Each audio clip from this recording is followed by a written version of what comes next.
Hi everybody, Bob Olson here with Afterlife TV. This is where we search for evidence of life after death. You can find us at afterlifetv.com. I'm so excited about today's guest. His name is Robert Schwartz. He wrote a book called Your Soul's Plan, and I got to read the subtitle to it actually because it explains exactly everything that book is about. Discovering the real meaning of the life you planned before you were born. This subject, which covers what we're going to be talking about today to answer this question of, do our souls plan our challenges, struggles, and sufferings before our birth? You know, a lot of people have asked over the years, why does God allow, people to suffer? And, I've heard, why, what's the other question? There's a book out there, why do bad things happen to good people, all that sort of thing. This is what this book is all about. Let me just start by welcoming you, Robert, to Afterlife TV. It's an honor to have you here. Thank you, Bob. It's a pleasure to be here. I'm really excited because it does answer those questions that a lot of people have when we go through difficult things in our lives. We're often wondering, are we being punished? Did we do something wrong? Or are we not, is nobody recognizing, is the universe not recognizing that we're going through these difficult things, and why is it happening? We have so many questions. Your book and your research answers that for us in such an articulate way. I've been researching this field since 1999. This is not the first time I thought about this. I've even written about this subject. But when I read your book, I was absolutely amazed to the point where I thought, this guy, not only does he get it, like he gets it better than I get it. Like you can answer this question better than I have ever even tried to. But the way you write is you have this ability to take this very complicated subject and make it simple to understand. So I appreciate that from you, really. Thank you. That's a great compliment. Thank you. Well, why don't we jump right into it, because that's what I like to do here on Afterlife TV. We'll jump right into the question, and then we'll talk a little bit more about we'll talk a little bit more about the book and some other things that you're going to be doing towards the end. How would you answer that question? Do our souls plan our challenges, struggles, and sufferings before birth? And if your answer is yes, maybe you could explain why. Sure. Bob, let me just begin by telling your viewers that I have a website at yoursoulsplan.com, and they can download a large portion of the book for free at yoursoulsplan.com. That's nice. That's great. But to answer your question, I certainly believe that we, or rather our souls, plan our biggest challenges for us prior to birth.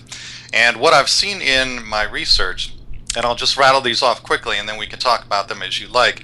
The main reasons our souls plan big challenges for us are 1, to balance karma, 2, healing, 3, in service to others, 4, in order to experience contrast, and now a 5th one that's just come up in the research for my new book, which comes out in a few months, and that is to heal false beliefs. Those are the big 5 reasons. Wow. I'm writing those down because they're so important, and so let's get back to those a little later. In the interview, let's start, because I know we're going to talk a lot about these two concepts. Maybe you can maybe define them a little bit for us and explain their roles. I'm talking about the concepts of spirit guides and soul groups. What do you have to say about those two things? Well, the soul group, Bob, as I understand it, is a collection of souls who are at more or less the same evolutionary stage. So you and the other members of your soul group will reincarnate repeatedly together, playing every conceivable role in service to each other so that you can learn and grow. So you and the members of your soul group will be, for example, father and daughter, mother and son, husband and wife, brother and sister, best of friends, mortal enemies, and even murderer and the one who is murdered. At the soul level, there's no judgment about any of these roles. They're all played out in service to each other for learning, for growth.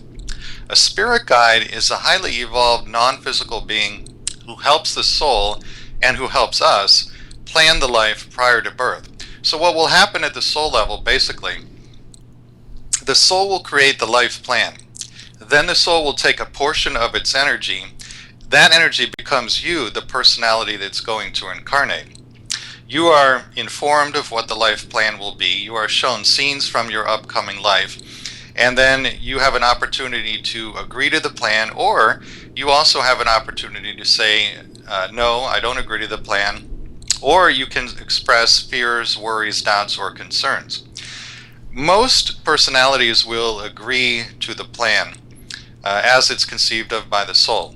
Occasionally a personality says no, and then the plan is actually revised. Sometimes the personality expresses fear or worry or doubt. If that happens, then your spirit guides step in. You sense the greater wisdom of your guides in your soul. You sense the great love of your guides in your soul. And so when they reassure you that the plan is in your best interest, almost always, if you have doubts, they're assuaged at that point. Mm-hmm. You still can say no, but almost always you would then agree to the life plan. Okay, interesting. So this is really intricate in a way. You make it sound nice and simple. I mean, really, again, you make it understanding, and I appreciate that. The intricacy of it is, though, the way you're describing. It would seem to me that there's so much involved. So because of our soul groups, because there's other people involved, right? Our spirit guides are creating these things, these plans for us during our lifetime. But because we're interacting with other people and we have all these other agreements with everyone, they must, what are they? Are they spirit guides communicating with other people's spirit guides in order to make all this work for all of us? I think that's happening. I think also our souls are communicating with the other souls. Mm-hmm. I think as the personality comes into formation, the personalities have a means to communicate with each other. But when you talk about the intricacies, the complexities of the life plan, the way that's addressed is, as I understand it, and I'll use an analogy. This comes from one of the mediums with whom I collaborate. Her name is Stacy Wells. Stacy has the ability to both see and hear the pre-birth planning sessions that occur prior to incarnation. And when we do the research for my books, we go into people's pre-birth planning sessions and we listen to the conversations in which these great challenges are planned. When Stacy does that, she sees something in her mind's eye that she refers to as an incredibly elaborate flowchart. It looks like a flowchart. Now, what is a flowchart? It's a series of decision points, and at each point, if you choose A, then X happens. If you choose B, then Y happens. She describes the flowchart as being so vast, so intricate, that it's almost beyond human comprehension. The flowchart represents the soul taking into account all the free will choices that we, the personalities, might make once we're on the earth plane. So it's not the case that your soul creates a plan and then everything is set in stone and is predestined. That's actually not at all what happens. The plan is this flowchart in which your free will decisions are anticipated by your soul. So it occurs within certain parameters that are set up by your soul prior to birth. But then once you get here, you have a lot of free will, and that's what makes the experience of incarnation truly meaningful. Interesting. So, a lot of people, when they talk about life and they talk about spirituality and they talk about the challenges that are happening in our life, you'll hear that word, test a lot. We're being tested, or we're here to learn lessons or whatever. You give this much more depth when you explain it, but the way what you just said in terms of free will, the way our free will fits in. So we have these plans, but with the understanding that our free wills are going to allow us to make choices that could take us in maybe an infinite number of directions. Yes. That's not really being tested. How would you describe that if we were to use another phrase other than being tested?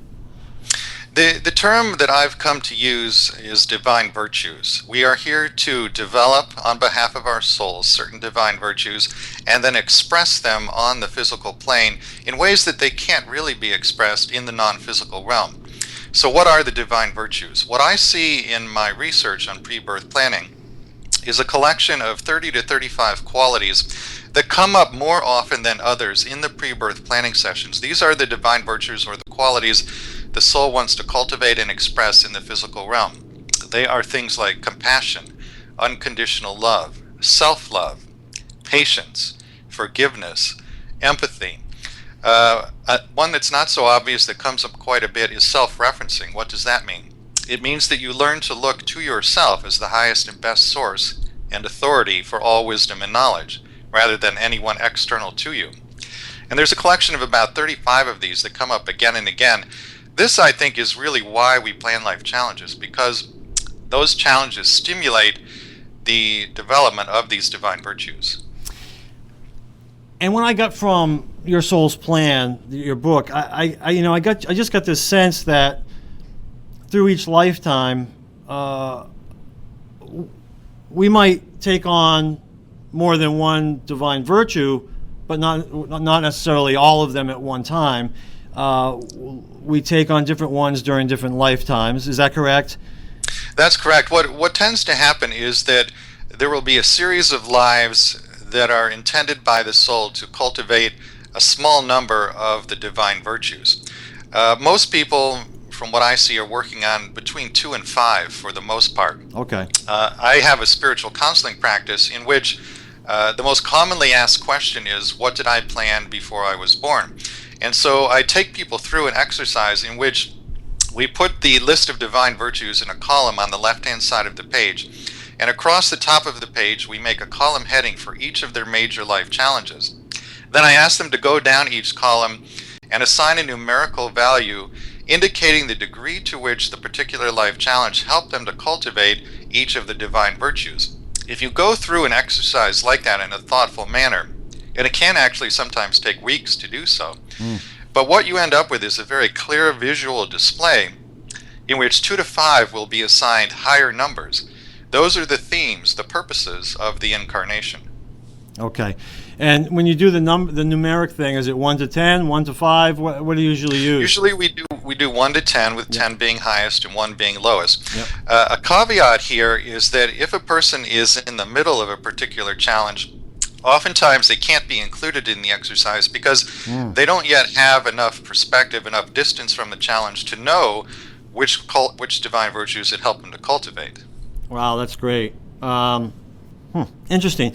Now, staying on this divine virtues subject, I would imagine that our souls want to experience sort of both sides of that. So you want to experience joy, you want to experience sadness, whatever that may be, or whatever the opposite of joy is. I know that a lot of people experience fame.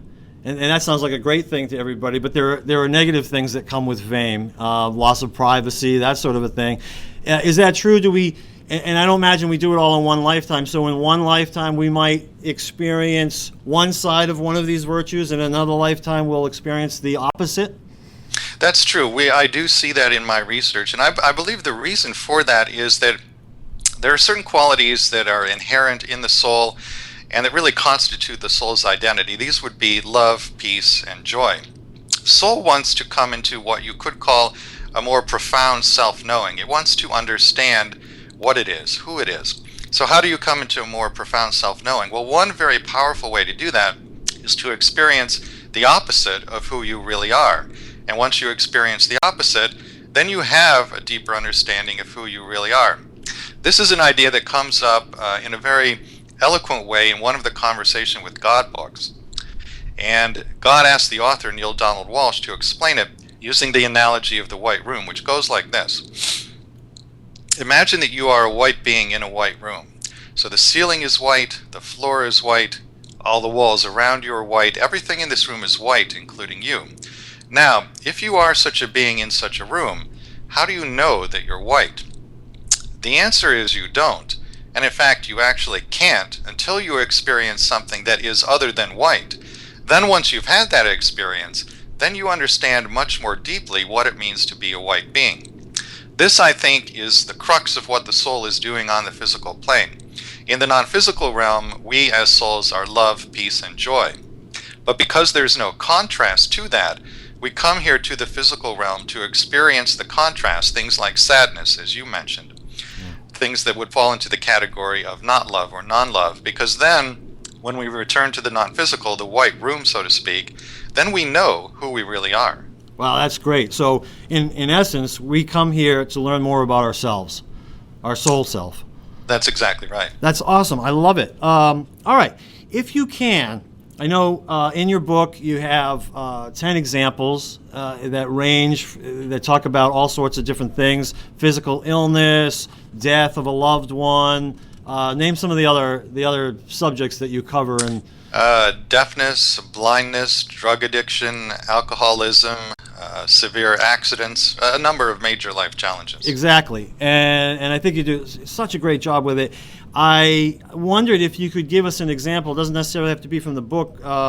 That because this is Afterlife TV, we have a lot of people who are grieving the loss of a loved one. Could you kind of give us, even if you make something up, a hypothetical example of why someone might subject themselves to deep grief in this lifetime, by losing someone, not necessarily to old age, that sort of thing, but what we might consider an early death or an accidental death, some tragic death maybe. Could you give us some kind of an example so people can kind of really grasp what we're talking about here? Well, as a matter of fact, in Your Soul's Plan, there's an entire chapter called Death of a Loved One. And in that chapter, I share the true story of a woman named Valerie, who in this lifetime lost both her fiancé and her only son in ways that we would consider to be early or premature. And what happened in this particular case is her fiancé died literally 2 days after they became engaged. He was a deep sea diver, and he was injured in an accident while out at sea under the water, and he died 2 days after they had announced their engagement. Her son, Dustin, died at the age of 16 of a seemingly accidental drug overdose. And we worked with medium Corby Mitleid, who has the ability to channel the soul or the higher self. So in researching the Death of a Loved One chapter, I talked with Dustin's soul. Corby channeled the soul. And we asked Dustin's soul, was this seemingly tragic death planned prior to birth, and if so, why? And what Dustin's soul told us was that it was all agreed upon before birth, not just his death, but also DC, who was the fiancé. His death was also agreed upon. And Dustin and DC had their own particular reasons for wanting to have relatively short lifetimes. They made that decision prior to incarnating and also prior to creating a life plan with Valerie. Valerie then came to them after they had made those decisions and said, I'm planning another lifetime. I've been with both of you before. I love you both very, very much. I would like it if you would share this new lifetime with me. And so DC and Dustin explained to Valerie, well, we might do that, but we're not planning to be there for very long. And they gave her the choice. And Valerie responded by saying, well, I understand that I'm going to lose you at a young age, but I will work with that. I will use that to foster my own evolution, my own growth. And so in the pre-birth planning session, we actually hear the conversation between Valerie and DC and Valerie and Dustin, in which they tell her they won't be here very long, and then she agrees to that upfront in order to have them as part of this lifetime. Now, when Corby channeled Dustin's soul, we asked specifically about the drug overdose. And what the soul told us was that it wasn't the quantity of drugs that took Dustin's life, but rather the decision prior to birth to end the incarnation at that time. And the drugs themselves were simply an exit point. Prior to birth, Bob, we each plan several different exit points when we can leave the physical realm and go back to the non-physical. You would take an exit point under one of two circumstances. Either you did everything you came here to do, or the soul concluded that you couldn't do what you came here to do. And in either case, it's appropriate then to go back to the non-physical realm. The soul went on to explain to us that had the pre-birth plan not called for Dustin to die at that time, the exact same quantity of drugs would not have taken his life. So here on the physical realm, we think, well, he took too much of the drugs and that's what killed him. But it wasn't the quantity of drugs, it was the soul level decision to utilize that as the means to end the incarnation. It was exactly what was planned before birth. Then we asked the question, why would Valerie agree to such a painful plan? And basically, the explanation was very, very simple. It was all about lessons in balance. We were told that Valerie had a number of previous lives in which certain tragic things had occurred that knocked her out of balance, and she stayed that way for the entire lifetime. What I've seen in my work is that if we don't master a particular lesson in a past life, we often choose it again in order to master it. And this is exactly what Valerie did. She had been knocked off balance many times in previous lives. She wanted that experience again for the very simple reason that she wanted to master the lesson of balance. She wanted these two deaths to knock her way off center, but then find her way back to center over the course of this lifetime. And it was really as simple as that. It's interesting. Oh, there's so much to that. All right, so where do I start? Let me just, one of the things, when you were talking about the drug overdose, it really made me think about, I know a lot of people who lose loved ones for all sorts of reasons. One of the questions that they play with in their mind was, well, it was their time to go, this was, some people wonder if this particular event was planned to take them out of here. This is how they were going to leave. From what you're saying, it sounds more like, and so tell me if I'm correct or not, sounds more like we have a sense of when we want to go, perhaps after we've accomplished something or realize we're not going to be able to accomplish it. We have a sense of when we want to go. But then you can tell me, is it our spirit guides or our souls or maybe the combination of the two who are then looking for these opportunities?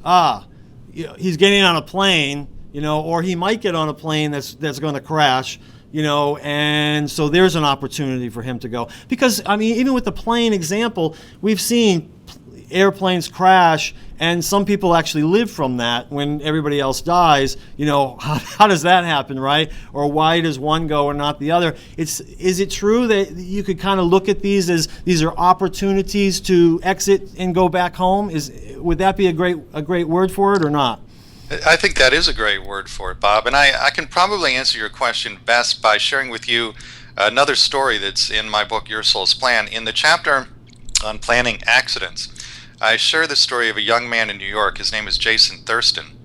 Jason planned prior to birth to have a severe accident. And what happened in his case is that in the summer of 2004, he and his wife and their children were having a party, a summer barbecue in their backyard. They had a swimming pool. And at one point during the party, he dove headfirst into the pool, just as he had many times before. But on this particular day, Jason hit his head on the bottom of the pool. He was knocked unconscious, and when he came to in the hospital the next day, he was a quadriplegic. We did a session with a medium in Chicago named Deb DeBari, and we talked with Jason's spirit guides. And what they explained to us is that normally, if the pre-birth plan did not call for an accident like that, at the point at which he was about to dive into the pool, a guide would have intervened in some way. The guide could have put the thought into his mind, don't dive in, or the guide could actually have physically intervened in some way, although that would be more unusual. But what happened in this case is that because the accident was part of his pre-birth plan, the guides basically stepped back. They let him dive into the pool and they allowed the accident to occur. This is basically the same thing that happens in regard to death and the example you gave for getting on an airplane that crashes. If that is part of the pre-birth plan, if it's one of the pre-chosen exit points, the guides will step back and not cause the person to miss the flight. If it's not part of the pre-birth plan, the guides may very well intervene, again, either physically intervening or whispering to the person such that they have a thought, don't get on the plane. And that's how those kinds of things happen. It's so important in so many ways, but one of the ways that comes to my mind is that I know that there are people who really get in their head, survivors of loved ones who have passed, really get in their head that about, maybe they could have prevented this, okay? And they start suffering because of the fact that they feel like, oh my goodness, I could have prevented that, or if I had answered his phone call, maybe he wouldn't have gone there, or if I had actually given him a ride when he asked for one, I was too busy and I didn't give him all these sort of things that happen. But what I'm getting from you is really, okay, yeah, maybe you could have prevented it that time, but there would have been another opportunity. He would have gone anyways, probably soon after that. Is that sort of the case here? That is basically the case. The fact of the matter is that the incarnation, the lifetime, will end when the soul desires for it to end. Yeah. So we can attempt to control and manage things at the level of the personality here on the earth plane, but basically we're not in charge. And that's by our own agreement prior to birth. We know that coming into the physical plane. So if the soul has concluded that it's accomplished everything it wants to in the lifetime, or can't, in one way or another, the lifetime will come to an end. Right, and it's very possible, if I use that example of, he called for a ride and I wasn't able to give him a ride because I was too busy, it may have been that your spirit guides were setting things up so that you weren't unable to give him a ride, or even influenced to say, no, I can't give you a ride, that sort of a thing. They're influencing not just that one person, but everybody else who's involved, correct? That kind of thing does happen, and also the converse happens. There's one story I read about in which I believe it was a husband and wife were at home. The wife was upstairs in the bedroom reading a book in bed, and the husband was in the garage attempting to commit suicide. And fortunately, in this case, the wife was clairaudient, so her guide said to her, he's in the garage, he's attempting to commit suicide, and she immediately ran downstairs, intervened, and prevented the suicide. So those kinds of interventions occur as well. Yeah, very interesting. The one with the pool, when I was a private investigator, I did a lot of personal injury cases, and I had a lot of pool cases where people dove in and became paralyzed. After doing dozens of those, one time we were out with some friends. We were at a wedding party, and at night in the hotel, we all went down to the pool and we were swimming. And there's a lot of chaos, a lot of things going on. Well, my wife jumped in, dove into the pool, and there was this one place where all of a sudden, the pool was shallow and then went really deep, and she happened to hit that corner with her head and broke one of her teeth. But she was okay. That was the extent of it. And I always thought, wow, I mean, after having had all these cases and then seeing that, what prevented her from having that same, tragic result that I had seen with so many other people? And it could very well be that, she was influenced to just maybe not jump quite as hard, or you turn her head just a certain way. Who knows? But I always think, thank goodness that didn't happen to her as well. But it's just amazing to see how it could really be that close. You never know. Yeah, you never know. I'm familiar with another true story in which it's the mother of someone in my life, and this woman was driving down a multiple lane highway. The lane ahead of her was completely clear, and she suddenly heard a voice in her head that said, change lanes. She'd never had a psychic experience before. She didn't know what was happening, but she listened and she got into another lane. A couple of seconds later, a car from another lane flipped into the lane that she had been in, and she probably would have been killed if she hadn't changed lanes when she did. That's amazing. And I'm not psychic either. And that same thing happened to me once. I heard a voice in my head slow down. I was turning around this ramp. It was very icy and typical winter in New England. I don't know why I listened to it at this time. I was young. I was in my 20s. I slowed down, and sure enough, the car in front of me just spun out and went all over the place and caused all kinds of havoc. And I was lucky enough to have heard that and listened, and escaped that destiny as well. All right, now let's. I want to ask if our soul plans every challenge that's in our life, or is it just the major ones? I think almost all of the major ones are planned, and many of the minor ones as well. But it's not the case that everything that happens that's challenging was planned before birth. And that's true also for events that we would consider non-challenging or even joyful. It's not the case that everything is planned prior to birth. You always have free will in each and every moment. And you can use your free will to deviate from your pre-birth plan whenever you like and as much or as little as you like. Now, normally, if you choose to deviate from the pre-birth plan, it will actually create more suffering in one way or another. And that's the universe's way of trying to get you back on track, to let you know you're off the plan. But even if you're on the path, most of the big challenges will have been planned prior to birth. It comes down basically, though, to law of attraction. You know, the frequency that you vibrate at attracts things to you that are of the same frequency. So if you make low vibrational, unloving choices, whether you're on your path or not that was planned before birth, when you lower your vibration, it permits challenging sorts of things to come into your experience. So for people who would like to minimize the amount of challenge in your life, and you can't do that completely because some of it is planned, but if you would like to do that, the thing to do is vibrate at a high frequency. Go through your days as much as possible in a vibration of love, joy, appreciation, and gratitude. And that will draw to you things of the same frequency. Well, you just answered a couple of questions of mine right there. I'm glad you brought in the law of attraction idea, because that too is, a lot of people talk about that, and I know some people who talk about the law of attraction get themselves into a little bit of hot water when they start telling people that they attracted an illness or something into their lives.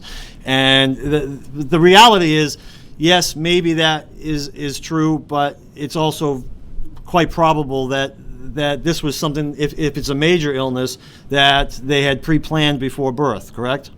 That's correct. I mean, we can all probably think of people we know who are very loving, joyful, happy people.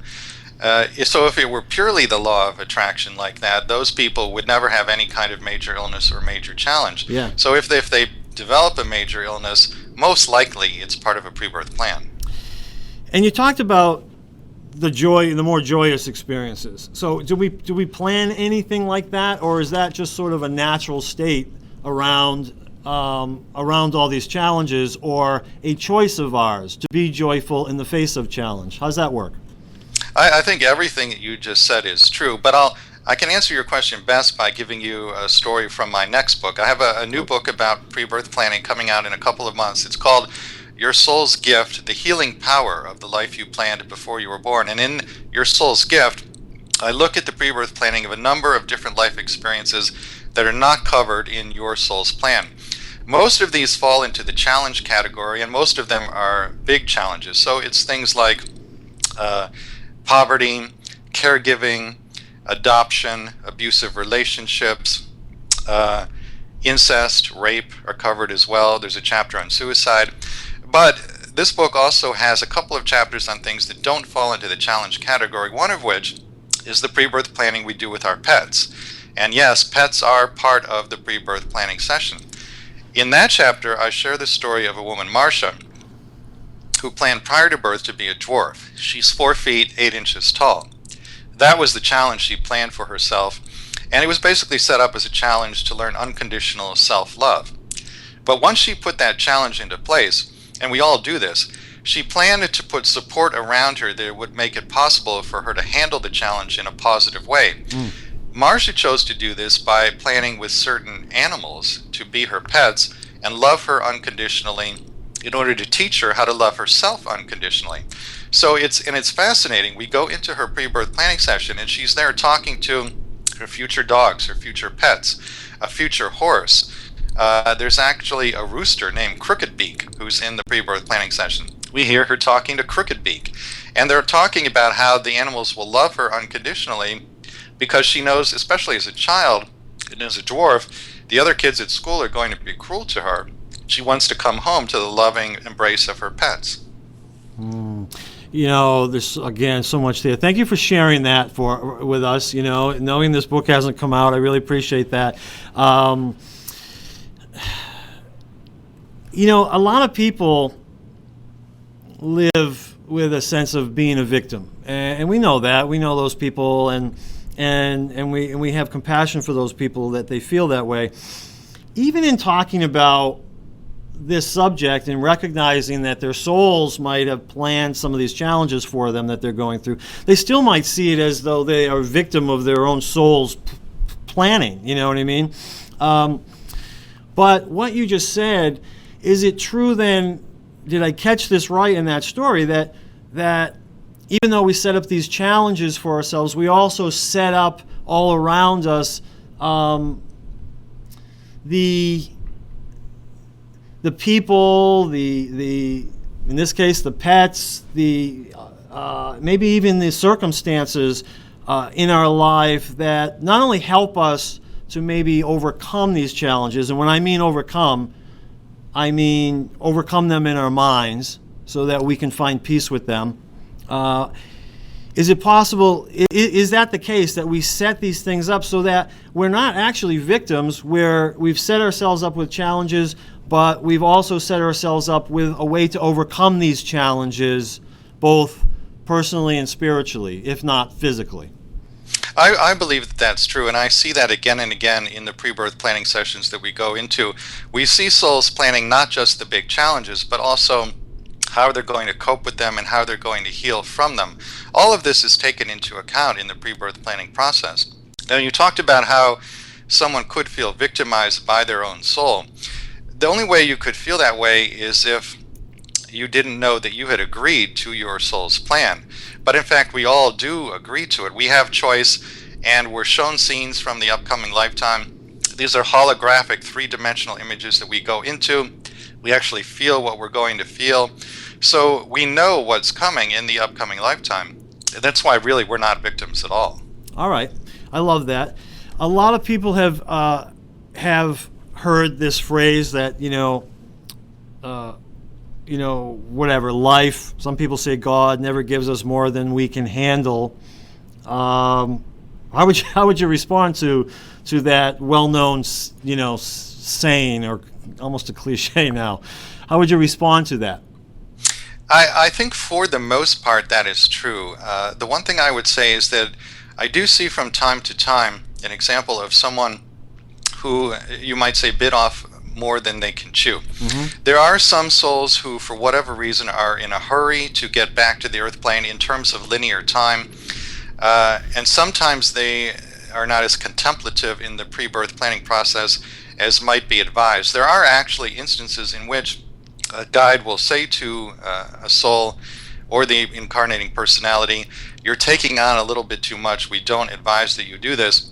Then the person says, "No, I can handle it. I want to do it anyway." Yep. And they ignore the spirit guide's advice. That generally is not a good idea, but it does happen on occasion. Okay. Why would someone do that?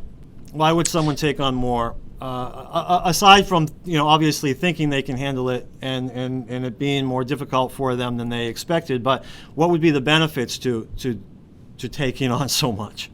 Well, it's not so much that there's a logical benefit to taking on so much, but more the case that there's an emotional reason for making such a decision. For example, let's say hypothetically that in a past life you were the father of another soul who was your daughter, and the lifetime ended in such a way that you didn't provide adequate protection or support or financial resources or love or whatever it might be to your daughter. You might, in your life review, feel a sense of remorse or a sense of guilt around that. No one would judge you, but you might judge yourself. Yeah. So if you felt that way toward the soul who was your daughter, if you felt that you had let that soul down, mm-hmm. basically, mm-hmm. you might take on more than you could reasonably handle in the next lifetime in an effort to make it up to that soul, to assure that soul that you really do love them unconditionally. All right. So sort of along these lines, because you answered this so well in the book, I'll ask the question, so can we fail in in how we deal with our challenges? It depends what you mean by the word fail. We, at the level of the personality as human beings, we use the word fail as a pejorative. It's a word that connotes something bad, something has gone wrong. By that definition, there is no failure because your soul never judges you in that way. If by fail you mean you don't accomplish everything you set out to accomplish, but there's no judgment around that, then by that definition, some lives are failures. It does often happen that we don't do everything that we came to do, but that is not viewed at the soul level as a bad thing. There's no judgment from spirit guides or from your soul. Basically, the soul's attitude in that case is, let's try it again. And that's about all it amounts to. You know, a lot of people use the word spirit. I've heard you say spirit guide. I hear you talk about soul. You haven't really used the word spirit. Sometimes people will use the word spirit, meaning the spirit that is part of our soul that's within this lifetime, within this body that we're living in. And then once we pass, that part of our soul, we'll call the spirit, then goes back and merges with the soul. Is that the way you think of it? Is that what your research has shown you, or do you have different words for it? That is the way I used to think about it, and did think about it at the time I finished my first book. Now, in the research for the new book, more information has come forward to indicate that the idea of the personality merging or reuniting with the soul is not technically accurate. It's accurate, as I understand it, if you look down time as a singular linear track. From that perspective, clairvoyantly, it will appear to a clairvoyant that the personality is re-merging or reuniting with the soul. But if you look across timelines, what a clairvoyant will see in that case is that the personality actually continues on forever. The personality is literally eternal. This is sort of a technical point. I'm not sure that it would make that much difference from the perspective of someone who's in body and just wants to cope in a better way with their challenges. Mm-hmm. But there is this new information that has come forward to indicate that the personality is eternal from that perspective. So my personality wouldn't be that much different than the personality of my soul? Is that what you're saying, or? No, what I'm saying is that if the personality is, strictly speaking, eternal, yeah, and I believe that it is, yep, then the personality that you are in this lifetime is not the same entity that you will be in the next lifetime. In other words, your soul has taken a portion of its energy and put it in the body that you know as Bob Olson. Yep. But it would not be technically correct to say that Bob Olson will leave the current body, go back to the non-physical realm, and then enter a new body. The personality that's created for the new body is completely new. Yeah, no, I get that. And for reasons that you discussed even at the beginning, that we almost want to experience, we might experience, first of all, a different personality that is quite different than, we'll say, our soul's personality, in order to understand, for our soul to understand itself better, right? It's sort of the black, the white, living in the white room sort of a thing. Yes. If white were the personality, because that's all it knew was white, it might have a lifetime as black, and then therefore now it knows the difference between black and white. Is that sort of, or any color, right? I think that's true, Yeah. and I think that there are great souls, highly evolved souls, who from time to time agree as part of a person's pre-birth plan to play a black or negative role, so to speak, Yeah. in service to that person. Yeah, that's so cool. That's I love that. I love that insight. That's so amazing to me. You know, I wish we had more time. Unfortunately, we're running short, and I have other things I want to ask you. Let's just ask this one thing. How does understanding this information help us in our suffering, and B, in our spiritual growth? That's a big question, I know.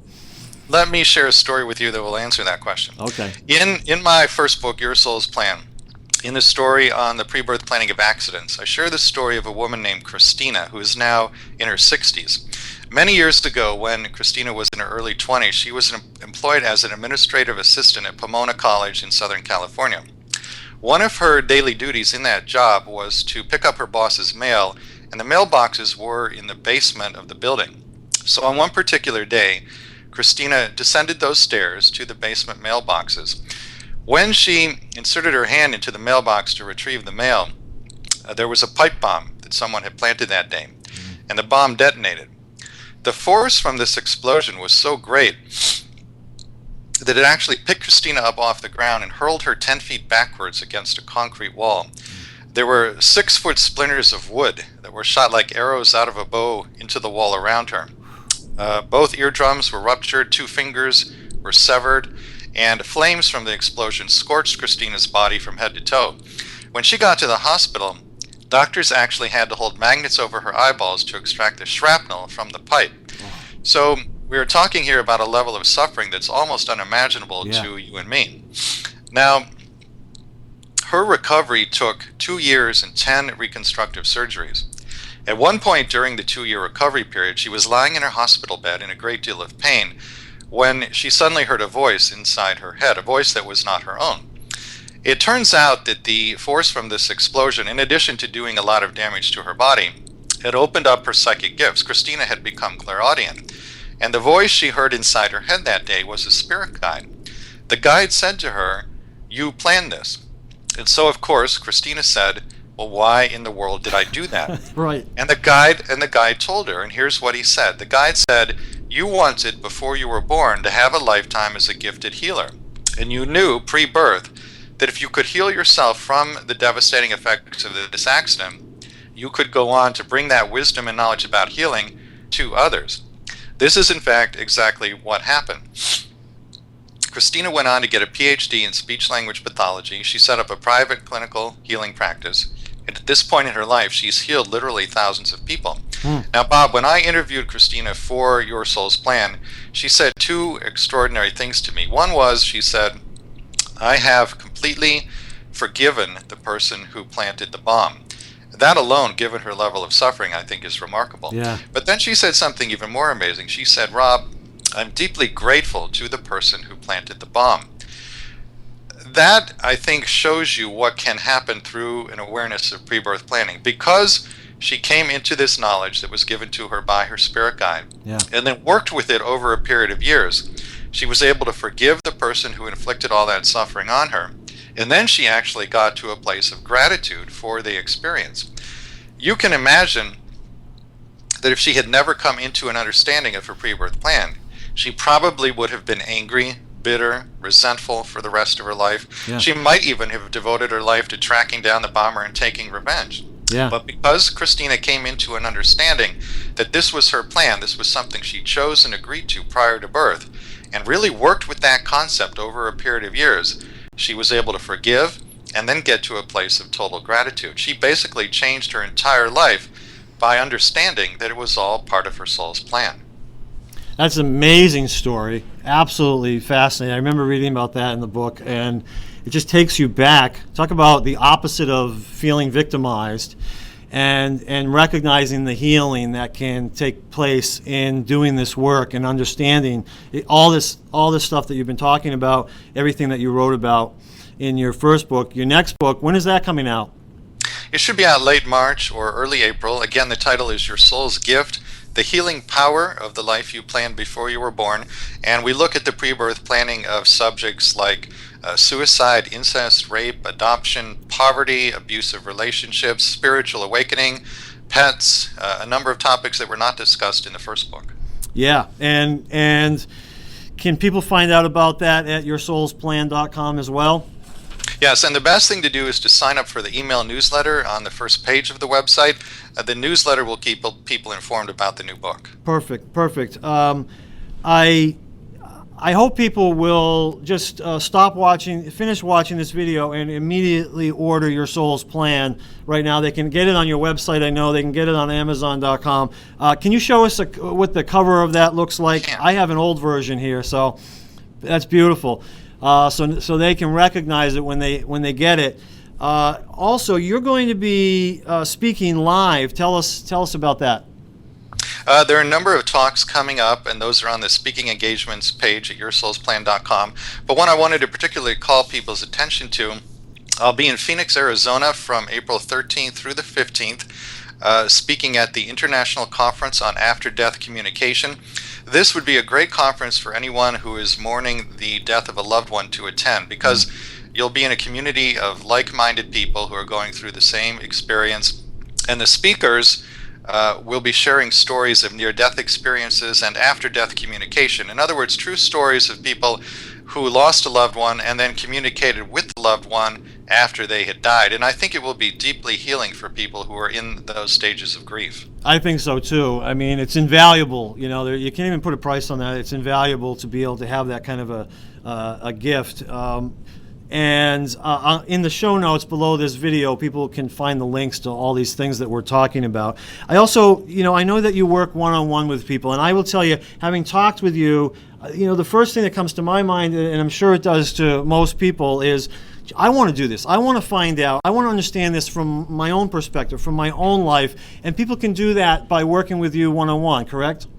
Yes, I do what I call spiritual counseling sessions, and primarily we can talk about anything anyone would like to talk about, but primarily the focus is what is the life plan, the pre-birth plan, what are the divine virtues the person is trying to cultivate in this lifetime, and we focus on life challenges, what the deeper meaning is, and how to heal from those challenges. Yeah, it's wonderful. And so if anybody is feeling like a victim or feeling like their life is unlucky or they're broken or anything to that those words, the reality is they could work with you, understand this better, and really maybe, like Christina, was that her name?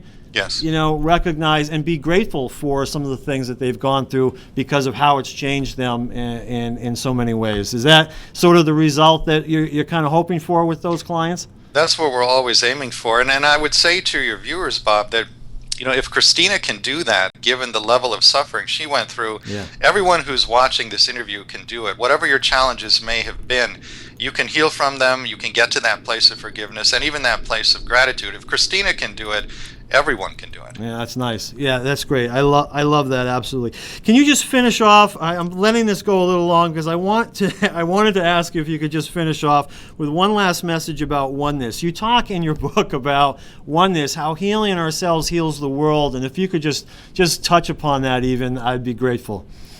Well, Bob, we are at the soul level ultimately one. There's really only one being in the universe. It's you, it's me, it's each one of us. We're all individualized expressions of the one. And because we are one, because we are energetically connected in ways that the physical eye can't perceive, one person's healing is everyone's healing. When any one individual heals even one issue within their consciousness, that healing ripples out. It's like the proverbial stone that's tossed into a pond, and then the waves ripple out in concentric circles to all the shores. That really is how healing works. When you heal any issue in your consciousness, you bring healing to every other person on the face of the earth. This is going to be one of those videos that people are going to want to watch over and over again, just like your book. I know so many people who have come to me and told me about it, even though I already knew. They were so excited about it. But one of the comments that I hear is that they keep reading it over and over again. There's something about the way you describe this. Thank you so much, Robert. It's been a real pleasure to me, and I know it's going to be a great pleasure to our audience as well. Thank you so much. You're very welcome, Bob. Thank you. All right, bye now.